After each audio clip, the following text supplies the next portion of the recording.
Zdaj si že prišel na tisto področje, ki sem jaz mislil s vprašanjem. Prej si omenil navodila za uporabo, za življenje. Mi rečemo, da je Sveto pismo tisto navodilo za uporabo, v katerem so zapisana vsa načela, ki naj bi jih človek spoštoval za srečno in dobro življenje v odnosu, v družini, do otrok in staršev in prijateljev in tako naprej. Mi vemo, da si ti Sveto pismo že velikokrat vzel v roke in da ga jemlješ redno v roke. Kako ga bereš, kaj ti pomeni približno? Ja, zdaj, ljudje zmotno mislijo, da jaz poznam celotno Sveto pismo, da sem ga že nekajkrat prebral, da ga obvladam. Jaz obvladam zelo majčken del tega, kar je v Svetem pismu. Zelo tudi majhno količino sem prebral tega, kar je v tej knjigi, pravzaprav, če pomislim. Ampak razlika mogoče, oziroma tisto, kar ljudje opazujo, je to, da jaz to uporabljam. Se pravi, zame Sveto pismo ni nekaj, kar je namenjeno bilo unim ljudem pred 2-3 tisoč leti, ni neko zgodovinsko poročilo o dogodkih, ki so se zgodili pred 2-3 tisoč leti, ampak je navodilo za uporabo ta trenutek in zdaj. Se pravi, da so te besede namenjene meni. Iz tega mišljenja, iz takega razmišljanja tudi seveda ta predrznost, kot je nekateri imenujejo, da te besede malo spremenim, oziroma jih prenesemo v moj konkreten sodoben čas in prostor. Ja, prilike v neprilike, ja, na nek način, ja. Ker je to namenje zame. Jezus tega ni rekel, jaz sicer rekel, ne, pojdi, ne greš več boge ženski, takrat na cesti, ampak te besede so namenjene meni. Ne. Če jaz poslušam Božjo besedo, tako kar reče kakšen župnik kdaj, kakšen duhovnik kdaj reče, ja, sem pridil, pa pride k meni, pa reče, dobro ste vam povedali, ne. Pa reče, jaz sem tudi vam govoril, ne. Ampak tako je, mi pa mislim, dobro, za njih to velja, ne. To velja zame, ne. In to je zame, jaz se trudim te stvari res prevesti, kaj to zdaj pomeni, kaj hoče Jezus povedati meni ta trenutek zdaj. Ne?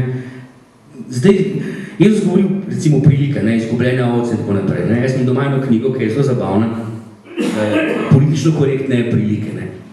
Se je nek tip spravil prav, danes moraš biti politično korektni. Ne smeš govoriti takih slike, ki je Jezus govoril. Ne? Izgubljena ovca, tega sredno. Ovca je lahko užaljena. Ona ni izgubljena, ona je geografsko dislocirana. In se je potrudil in je vse prilike tako politično korektno speljal in so strašno zabavne. Ne?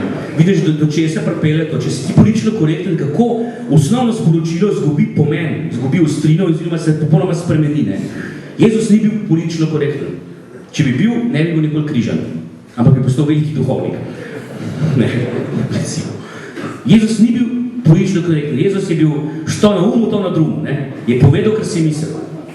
Ja, s tem, da to, što je bilo na umu, je bilo prav. Ne? Da za nas to ne velja, ne, zmeraj. Moramo premisliti, da je to, kar mislimo, tudi prav zapovedati. Ne? Pa Jezus do teh težav ni bilo, on je vedel, da je Bog in je vedel, da je prav, da to povede. Ampak hoče reči, on je to povedal, direktno, brez usmilja. Mi imamo, pa ne vem zakaj, meni to čudi, zakaj imamo tako osladno podobo Svetega pisma. Lahko boli to, kar sem včeraj razlagal, ne. Sveta družina, pol leta nazaj, kaj ne, gospod Potrpin, sem razburkal par ljudi, ki sem v sveti družini pisal tako, kot se menda ne bi smelo, ne. Sam zato, ker sem rekel, da sveta družina ni bila tako sveta, kot si mi predstavljamo, ne. Rečemo sveta družine, pa imamo figurce v jaslicah, ne. Jaz sem pa tam govoril o tem, da sta bila koruznika, ker Sveto pismo ne govori o poroki, da sta zgubila otroka, in to zelo Božjega sina, presledila. 3 dni nista vedela, kje je, in tako naprej. Masa te stvari govoril, in to je bilo, ni norčevanje, res ne, to so dejstva. Zdaj, vsi vemo, da je v svetopiskih časih zaroka pomenila tudi poroko, ne, tako da koruzično posmo pri strani. Ampak so ostale stvari. Zadnjič sem o tem razmišljal, oziroma napisal nekaj in lahko se tudi še enkrat tukaj povem, ker mislim, da je prav, da povem. Lahko si predstavljam tudi oče, najstnice, si lahko predstavljam, kaj si je mislil Joachim, ko so začeli po vasi govoriti, da je njegova hčerka noseča. Si lahko mislim, kaj si je mislil.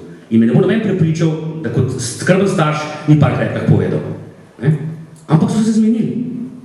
Ker so bili verni ljudje, so se znali zmeniti. Lahko si kot dec mislim, kaj si je Jožef mislil, ko je zagledal Marijo s trebuhom. In ne mi reči, da je to dec mirno požaril. Ali pa bi umel že. Jožef ni bil umel že. Ker pomeni, ne nazadnje, piše, da je sklenil skrivajo od slovi, ker pomeni, da je rekel, hvala lepa, mi to nisi za skupaj. Ne. Bil je pa to pošten, da ni javno, ne. Pomeni, da je razmišljal tako, kot bi mi razmišljali, ne? Se pravi, nisi mi zvesta, hvala lepa, adijo. Noben rekel, da bi kakšna kletka padla, pa da se nista mali vkala. Ampak je Bog poslal angela, pa sanje, pa so imeli vero, upanje, ljubezen, pa so zdržali. Lahko si kot starš, ki pri taki količini otrok, in mi to mislim, da odpuščeno, sem že pozabil otroka nekje za nekaj časa, 5 minut, nismo vedeli, kje je. Pa sem ga pozabil v slaščičarni, ne? Pa sem mi otrok zgubil. In se lahko približno predstavljam, kako sem se Jožef in Marija počutila, ko sta Jezusa iskala tam po Jeruzalemu. To 3 dni niste vedela, kje je. Ne bi govorila zelo skrbni starši. Grejo na romanje, grejo na izlet in reče, sej tam, da gre preveri. Oprost, če bi tvoj kolega rekel, ti smo šli pa, ne vem, kje, se bo že znajdel. Čakaj malo, se nismo doma, neko tujini, bi nam boš pustil otroka brez nadzora. Ona vas ne pustila ga brez nadzora, 3 dni niste vedela, kje je. Ne mi govorila o skrbnih starših, ne. Ampak kaj, se zgodi tudi najboljši, ne. To pomeni, da ta sveta družina ni pomeni, svetost ni v popolnosti. Svetost je v tem, kako težave premagaš. Ne? Svetost je prisotnost vere, ne odsotnost greha. Ne? In zdaj, če to tako pogledaš, ne za ene to bogokletno, za me ni, jaz to razmišljam meseno, kot se temu reče. Se pravi, in zato mislim, da družina zgled.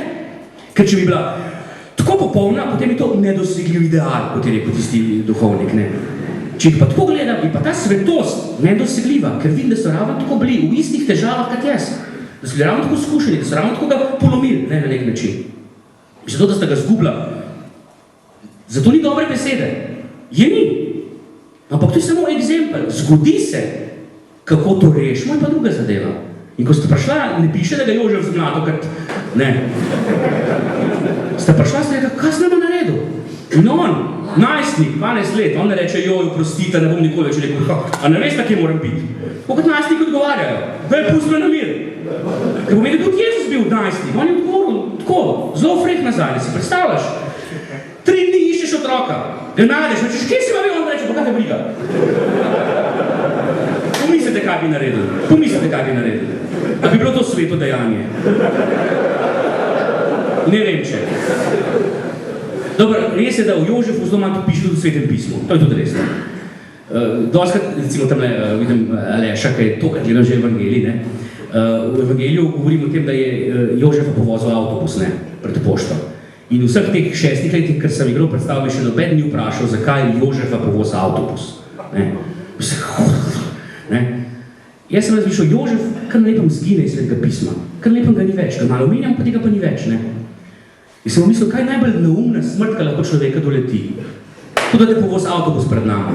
To je najbolj neumna smrt. Zato Jožef v moji predstavi povoz avtobus pred pošto, ker je zginil tako, kar na lepem ga ni več. Ne? Imamo apokrife, ki govorijo o tem, ne? Sam se to pismo nič, ne? In se mi zdi malo krivičil do Jožefa. Ne? Tudi Jožef se mu dosti krivice dela, ne? Ampak pustimo to iz tema, zdaj že mogoče da je drugič. Ne? Lepo sivo brado ima in tako naprej. Ne? V njej predstavi, v drugi predstavi je rekel, jaz sem bil mladec, jaz sem vedel, kaj bi lahko, ampak nisem, zato ker sem imel rad. Ne? Zapravo, on ni bil in starata, ker ni več nič mogel upraviti pri mladi punci, ampak je bil človek, ki je vedel, kaj se dogaja. Bil je dec odločitve, on je vedel, če on ne bi vedel, čemu se odpoveduje, če on ne bi pri tem malo kot dec trpel, njegova odločitev ni nič vredna.